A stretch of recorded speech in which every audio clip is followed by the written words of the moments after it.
안녕하십니까. 오늘은 저희가 알아두면 쓸데있는 차에 대한 컨텐츠를 준비해 봤는데요. 저희가 운전하는 데 있어 많은 편리함을 주는 다양한 기능 및 옵션들, 과연 이게 언제부터 등장한 걸까요? 듣기만 해도 이제 흥미로우신가요? 차를 잘 알지 못하는 제가 공부해서 알려드리는 컨텐츠, 오늘의 주제, 최초 시리즈입니다. 단 최초 개발이 아닌 최초로 상용차에 적용한 기준이라는 점 참고 부탁드리겠습니다. 그럼 가실까요? 운전 중 차선을 바꾸거나 방향을 전환할 때 사용해야 하는 것이 바로 뭘까요? 맞습니다. 바로 깜빡이, 방향 지시등이죠. 이걸 사용해야 할 때 사용하지 않으면 욕을 먹을 수도 있습니다. 깜빡이 좀 켜고 들어와라 좀!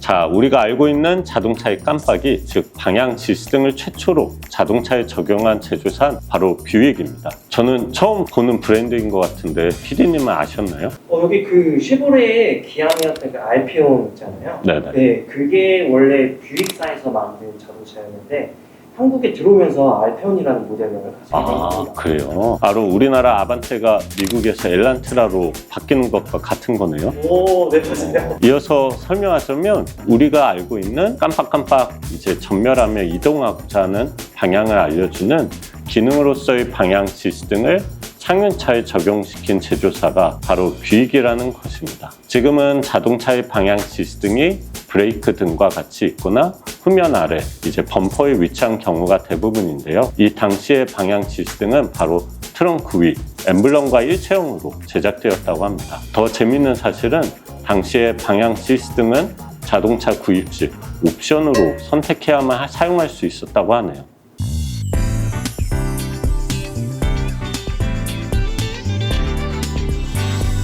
이 노래가 익숙한 분들 계시죠? 아이나땡, 부팅씨에 나왔던 노래인데요. 차량을 출발하기 전에 이제 스마트폰이나 차량에 내장되어 있는 내비게이션, 목적지를 설정하는 경우가 많으실 겁니다. 처음 가는 길도 갈 수 있게 자신감을 심어주는 바로 내비게이션. 어디서 최초로 자동차에 적용했는지 아시나요? 바로 혼다입니다.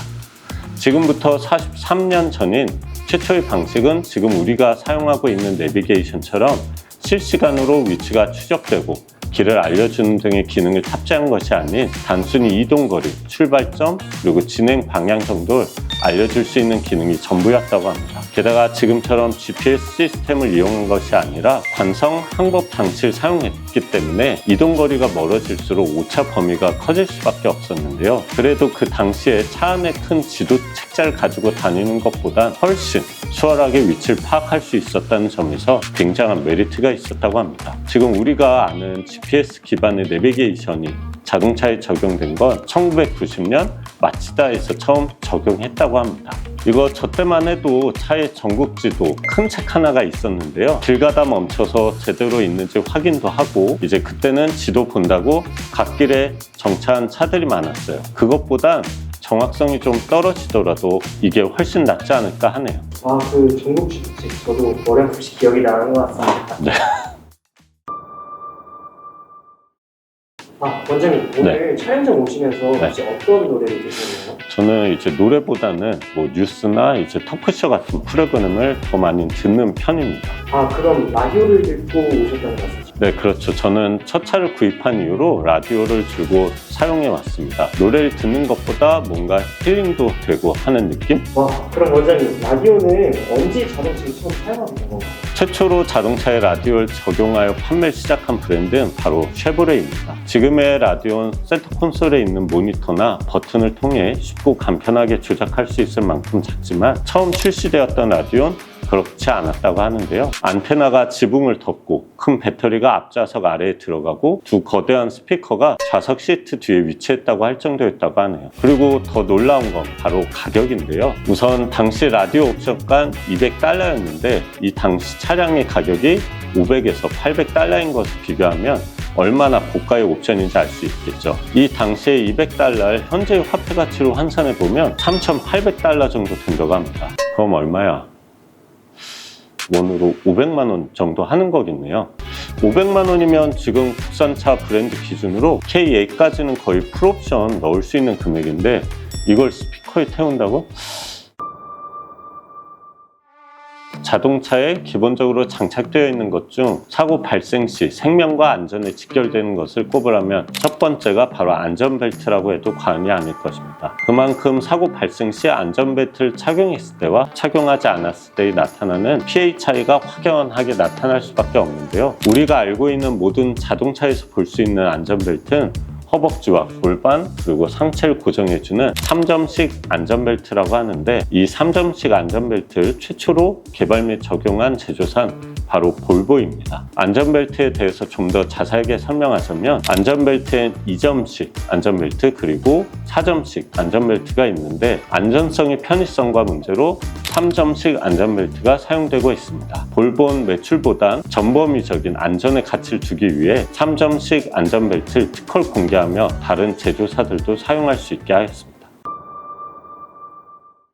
이번에 말씀드릴 최초의 기능은 바로 없어서는 안 될 에어컨입니다. 특히 이제 최초로 자동차 에어컨을 적용한 브랜드는 바로 패커드 자동차인데요. 생소할 수도 있는 브랜드일 수 있는데, 패커드 자동차는 미국의 고급 자동차를 생산했던 제조사입니다. 아쉽지만 1962년을 마지막으로 역사 속으로 사라져 버렸습니다.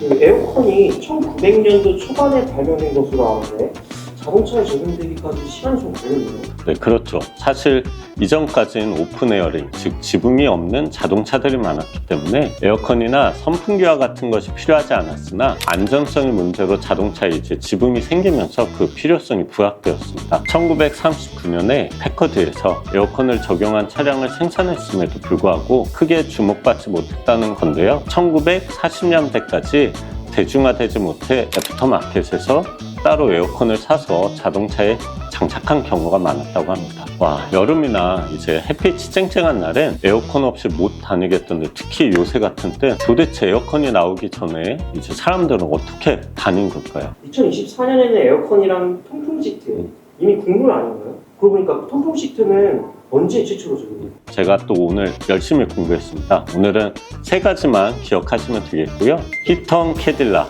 통풍은 사부, 그리고 마사지는 벤츠. 이렇게 최초로 적용되었습니다. 자, 간단하죠? 이제 마사지는 베트남!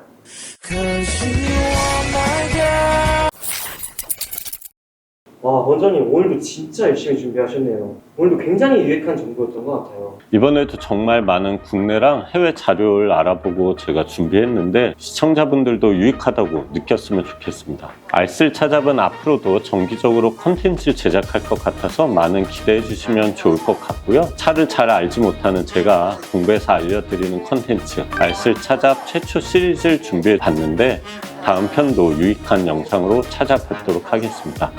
감사합니다.